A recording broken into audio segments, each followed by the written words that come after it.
Kadala byono omwana TikTok ono amatama.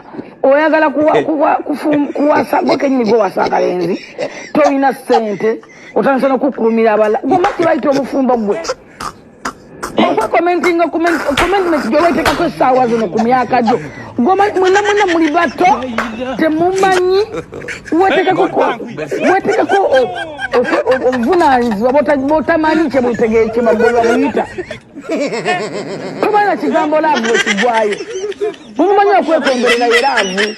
Abalala manyi okwegatta yeraavu.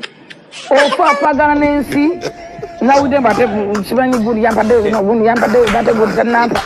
Banange tukoye emikolo gisoda n'obuleega n'obupale bw'omunda. Ne bakuyita ku mukolo ne bakuwa gundi listinga n'akaleega k'omugole bakataddeko kani imagine. Nga buli kintu nga yagenze mu deal mu business nga tujatamanyi tuwetekako obuvunaanyizibwa bwotanaba kumanya kutegeera ng'omanyi kibaita obufumbo gwe okwakomanyike saa zonteke empeta ku ngalo gwe mumanyi bino bena mbolumya abaana ba TikTok banno bwe mwabeeranga mu cyumba nga munaaza amasuwaani omanyi kye bayita empeta no